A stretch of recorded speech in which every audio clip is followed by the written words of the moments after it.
আপনি বিশ্বাস করতে পারবেন না, ইসলামী আন্দোলন হকের উপরে থাকার কারণে আল্লাহ পাক রব্বুল আলামিন প্রত্যেকের মনে, যারা আমাদের বিরোধিতা করে, আরে ভাই শোনেন একটা ঘটনা। আমাদের ডাক্তার সিরাজ সাহেব, তিনি হজের মধ্যে তওয়াফ করতেছিলেন, হজের মধ্যে তওয়াফ করতেছিলেন। তো এর মধ্যেই এক ব্যক্তি তার সামনে সামনে তওয়াফ করতেছে, সে ব্যক্তি আমাদের চরম বিরোধী, চরম বিরোধী। ডাক্তার সিরাজ সাহেব কি করলেন, ওনার হাতটা নিয়ে কাবা শরীফের মধ্যে ঠেকাইয়া বলেন তো ভাই, কাবা শরীফ শুইয়া বলেন তো আসলে চরমনের হক না বাতিল, এটা আপনি বলেন তো কাবা শরীফের মধ্যে ঠেকাইয়া একেলা বলেন তো। তখন উনি কাবা শরীফের হাত ঠেকাই বলে আল্লাহর কসম আসলে চরমনের হকের উপরে আছে, কিন্তু আমরা বিরোধিতা করি রাজনীতির কারণে। বিশ্বাস করে আজকে যারা আমাদের বিরোধিতা করে তাদেরকে প্রশ্ন করেন এরকম কপালের ডিশে মানে সিনার মধ্যে হাত দিয়ে বলতো চরমনিলার হক কি হক না, তারা অবশ্যই বলবে হকের উপরে আছে আলহামদুলিল্লাহ। তাই বিরোধিতা করেন কেন? ইয়ারিফুনাহু কামা ইয়ারিফুনা আবনাহুম। যেরকম বেঈমানরা নবীকে চিনতো যে ইনি নবী, ইনি রসুল, কিন্তু স্বার্থের কারণে মানতে পারে নাই, ঠিক আজকে ওই জালেমরা আমাদেরকে চিনে কিন্তু ক্ষমতার লোভের কারণে মানতে পারে না, এটা বলে আর কিছু না। ইসলামী আন্দোলন বাংলাদেশ কার সাথে হাত করলো না, ওদের ভাগাভাগির মধ্যে গেল না, ওদের খাতার তলেও যায় নাই, কার গন্ধও নেয়নি। ইসলামী আন্দোলন বাংলাদেশ তাদের অবস্থা তারা আছে, থাকবে ইনশাআল্লাহ, চেষ্টা করবে ইনশাআল্লাহ, ভবিষ্যতের অবস্থা জানি না কিন্তু আশা করি ইনশাআল্লাহ ভালো থাকবে, আশা করি, বাকি আল্লাহ পাকের ইচ্ছা। দেখেন ইসলামী আন্দোলন বাংলাদেশ কি চায়, নবী আলাইহিস সালাত 23 বছরের জিন্দেগির পরিপূর্ণ আমল করতে চায়, 23 বছরের জিন্দেগির উপরে পরিপূর্ণ আমল করতে চায়। ইসলামী আন্দোলন বাংলাদেশ ক্ষমতার জন্য যা ইচ্ছা তাই করতে পারে না, যা ইচ্ছা তাই, অনেকেই ক্ষমতার জন্য যা ইচ্ছা তাই করতে পারে, কিন্তু ইসলামী আন্দোলন বাংলাদেশ শুধু ক্ষমতার জন্য যা ইচ্ছা তাই করতে পারে না, করবে না। এটা ইবাদত মনে করি। আমরা তো ফাইজলামের দরকারটা কি ক্ষমতায় যাওয়ার, এত ফাইজলামের দরকারটা কি? আল্লাহ পাক কিয়ামতের মধ্যে প্রশ্ন করবেন ক্ষমতায় গেলি না কেন? আল্লাহ পাক প্রশ্ন করবেন ক্ষমতার ইসলামের জন্য সর্বোচ্চ চেষ্টা করলি না কেন? আমাকে দাড়ি কাটতে হবে, টুপি ছাড়তে হবে, প্যান্ট পরতে হবে, শার্ট পরতে হবে, গাঁজা খেতে হবে, সিগারেট পান করতে হবে, নৌকার স্লোগান দিতে হবে, এইটা করতে হবে, সেইটা করতে হবে। এত ফাইজলামের তোমার দরকারটা কি? এত ফাইজলামের দরকারটা কি? হ্যাঁ, আমাকে আল্লাহ পাক প্রশ্ন করবে এটা করলি না কেন, ক্ষমতায় গেলি না কেন, এমপি হইলে না কেন, মন্ত্রী হইলে না কেন, চেয়ারে বসলি না কেন?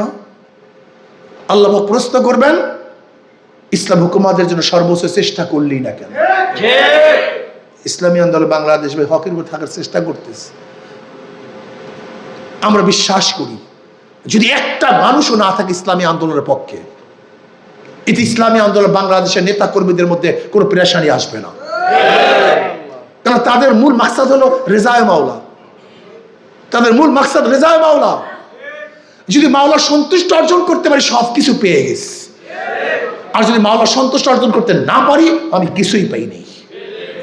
আজকে অনেকেই দাবি করে আমরা বিশাল কিছু, বহুত বড় বুজুর্গ, অথচ তারা দেখা যায় নির্বাচন সময় আসলেই বাতিলের পক্ষে সাপোর্ট দেওয়ার জন্য উৎসাহিত করে। এটা কেমন বুজুর্গি বুঝলাম না কিছু, এটা কেমন বুজুর্গি আমাকে বলেন।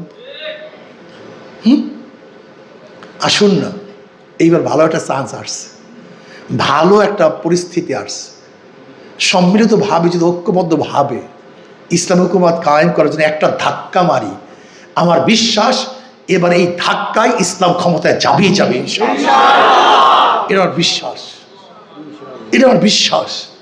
ওলামায়ে কেরাম অনুরোধ করি নামুন না, এবার একটু চেষ্টা করুন না, খালি প্যাট পিট নিয়ে জীবন ভর চেষ্টা করবো। প্যাট পিট বুঝেন তো, প্যাট পিট, এই দুইটার কারণে সব ধ্বংস হয়ে গেল। কি খাবো, কত খাবো, কি করব, কত করব, আর জেলের ভয়, মাইরের ভয়, এই প্যাট পিট, এই দুইটার কারণে সব ধ্বংস হয়ে গেলাম। চাকরি থাকবে না, অমুক থাকবে না, তমুক থাকবে না, সব গেল। অথচ আমরা সবচেয়ে বেশি ত্যাগের বয়ান করি মেম্বারে, সবচেয়ে বড় ত্যাগের বয়ান। নবী এটা করছে, হিজরত করছে, রক্ত জড়াইছে, শিয়া আবু তলের মধ্যে ছিল, পেটের মধ্যে পাথর মারছে, কত যে বয়ান করি আর কান্দাই। কিন্তু আমি একদিনও চিন্তা করলাম না একটা গুণ আমার মধ্যে আছে কি না, একদিনও চিন্তা করি না, খালি গান্দা। সাহাবারা সুবাইয়া রাদিয়াল্লাহু এই করছে, খুবাইব রাদিয়াল্লাহু এই করছে, সোহাইব রাদিয়াল্লাহু এই করছে, ওরা এই ক্ষুধার জ্বালানায় বেহুশ হয়ে পড়ে গেছে। কিন্তু নিজে যে একদিনও এক বেলাও যে না খেয়েছিলাম এই চিন্তা আমার মধ্যে নেই, খালি বয়ান। অমুকে শুনে চড়ছে, এই হয়েছে, এইটা হয়েছে, সেইটা হয়েছে, খালি কান্দায়। কিন্তু নিজের মধ্যে একদিন রক্ত ঝরছে কিন্তু একদিনও চিন্তা করি আল্লাহ। সেদিন বয়ান করতেছিলাম মসজিদে, আমি বললাম আমাদের সবচেয়ে বড় সমস্যা কি জানেন? আমাদের সবচেয়ে বড় সমস্যা যা পড়ি পড়াই আমল করি না। মুহাদ্দিস সাহেব এই মাত্র ফজিলাত পড়াইছে, জামাতে নামাজ পড়ার কি ফজিলাত হাদিসে পড়াইছে। ছাত্র জামাতে যায় নাই, ছাত্র জামাতে যায় নাই, ওস্তাদও জামাতে যায় নাই, ছাত্রও জামাতে যায় নাই। মুহাদ্দিস সাহেব এই মাত্র তাকবীরুল্লাহর ফজিলাত পড়াইছে। মুহাদ্দিস সাহেব তাকবীর ফেল করছে, ছাত্ররা তাকবীরুল্লাহ ফেল করছে। এই মাত্র মুহাদ্দিস সাহেব পড়াইছে সামনের কাতার পূরণ করার মধ্যে পয়সা পূরণ করার প্রথম কদমের দামটা কি, ফজিলাত কি, অথচ নিজেও সামনের কাতার পূরণ করে নাই, ছাত্ররাও পূরণ করে নাই। এই মাত্র খুশুক হুজুর হাদিস পড়াইছে, আনতা আবুদাল্লাহ কান্নাকা তারা ফাইন লাম তাকুন তারাহু ফাইন্নাহু ইয়ারাক। মুহাদ্দিস সাহেবের খুশু ছিল না, ছাত্রদের খুশু ছিল না। এই মাত্র কিতাবুল মাগাজির মধ্যে জিহাদের বয়ান পড়াইছে, না উস্তাদের মধ্যে জিহাদের কোনো খেয়াল আসছে, না ছাত্রদের মধ্যে জিহাদের কোনো খেয়াল আসছে। এই মাত্র আমরু বিল মারুফ ওয়া নাহি আনিল মুনকার পড়াইছে, অথচ উস্তাদের মধ্যে নাহি আনিল মুনকারের কোনো খেয়াল নাই, ছাত্রদের মধ্যে খেয়াল নেই। রাগটাগ করছেন নাকি কেউ? হ্যাঁ, দেখেন তো অবস্থাটা কি। যা পড়ি পড়াই কথা কয় না কেন? মিথ্যা বলছি না? বহুত গবেষণা করে কথা বলছি, বহুত চিন্তা ভাবনা করে কথা বলছি। কোরআন ও হাদিস পঠন পাঠন, এইটাকে পঠন পাঠন, ওরকম অন্য ইংলিশ মতো সাহিত্যের মতো পঠন পাঠন। কোরআন ও হাদিস শুধু পঠন পাঠন, এটা আমলের জন্য দুনিয়াতে আসছে। কোরআন শুধু চুমা দেওয়ার জন্য আসে না, আমলের জন্য দুনিয়াতে আসছে। হাদিস শুধু ব্যাখ্যা করার জন্য আসে না, এটা আমরা আমল করার জন্য দুনিয়াতে আসছে। কেউ আমলই করি না, আমল করি না। রাগ করিয়ে না ওলামায়ে কেরাম এই অনুরোধ করছে, 2 হাত, আবার ভুল হলে ক্ষমা করবেন। আসুন, এই সামনে মাত্র 90টা দিন আল্লাহর জমিনে আল্লাহর হুকুমত কায়েম করার জন্য একটু 90টা দিন খাটি না, একটু চেষ্টা করি না? কি রাজি আছেন ইনশাআল্লাহ? ওলামায়ে কেরাম মসজিদের মেম্বার থেকে আওয়াজ তুলে এবার ইসলাম হুকুমত যাবেই যাবে, এক ইমাম যাবে। ওখানে যদি আমার মতো আরেকজন 2 নম্বর ইমাম না যাইতো, তাহলে আমাকে ত্যাগ করতে পারতো? আমার মতো হাজারো শয়তান ইমাম হাজির হয়ে রয়েছে। এই সমস্ত মৌলবীদের মধ্যে দোষ, সব দোষ হলো মৌলবীদের। আজকে হক কথা বলার কারণে ইমামের ইমামতি চলে যাইতো, ওই মসজিদে কোনো ইমাম যদি না পাওয়া যাইতো কি অবস্থা হতো বলেন তো? এতটুকু নাপিতের মধ্যে ঐক্য আছে, চামরের মধ্যে ঐক্য আছে, ঋষির মধ্যে ঐক্য আছে, মেতনের মধ্যে ঐক্য আছে, কিন্তু আলেমদের মধ্যে ঐক্য নাই। এই আলেমদের মধ্যে ঐক্য নেই, মেতরের মধ্যে আছে, কিন্তু আমাদের মধ্যে নেই। আজকে ওলামায়ে কেরামকে অনুরোধ করব, শুধু পেট পিটের জন্য আমরা বাঁচি নাই, আসি নাই দুনিয়াতে। আল্লাহর জমিন আল্লাহর হুকুমত কায়েম করার জন্য নবী আলাইহিস সালাতু ওয়াস 23 বছরের জিন্দেগিকে বাস্তবায়নের জন্য আমরা চেষ্টা করতে রাজি আছি ইনশাআল্লাহ। আসুন না একটু চেষ্টা করি।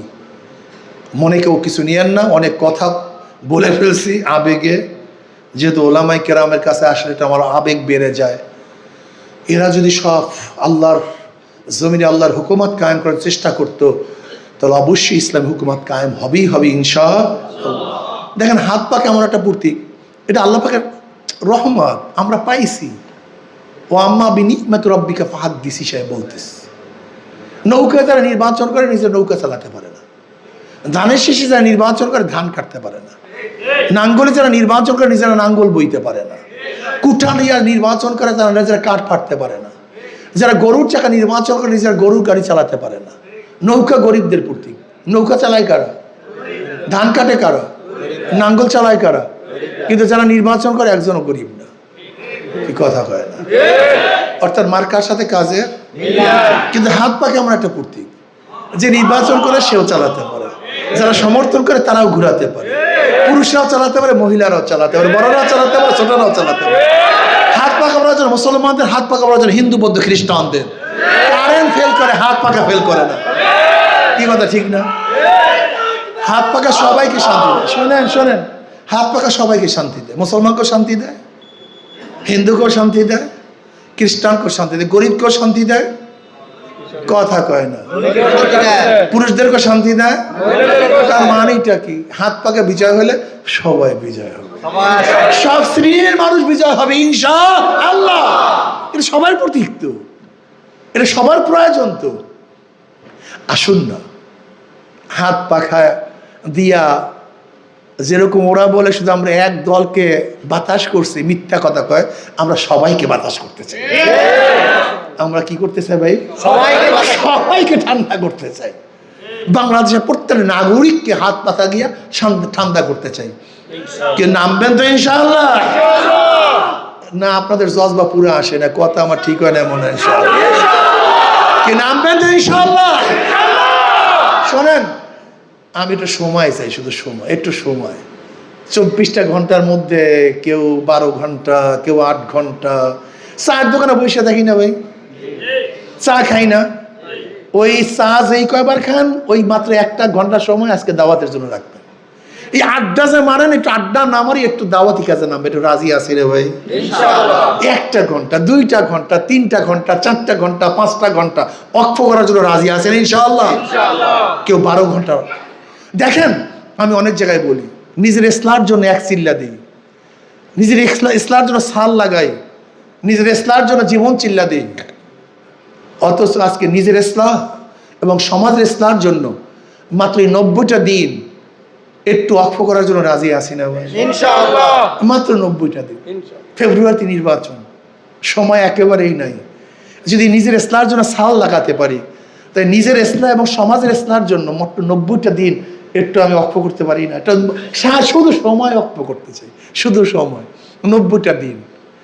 তা আমি 24 ঘন্টা চাই না, আমি 24 ঘন্টা চাই না, 12 ঘন্টা, 8 ঘন্টা, মিনিমাম 4 ঘন্টা, মিনিমাম 4 ঘন্টা। যদি না পারি মাত্র 2টা ঘন্টা। কয় ঘন্টা? 12, 8, 12, 8, 4, 2, মাত্র 2টা ঘন্টা। ইনশাআল্লাহ আজকের থেকে এই দাওয়াতি কাজের জন্য অক্ষ করার জন্য সবাই রাজি আছে ইনশাআল্লাহ? কে কে রাজি আছে? 2 হাত তুলে নারায়ে তাকবীর, নারায়ে তাকবীর। আলহামদুলিল্লাহ। আল্লাহ আমাকে আমাদের সবাইকে কবুল করে নেন। আল্লাহুম্মা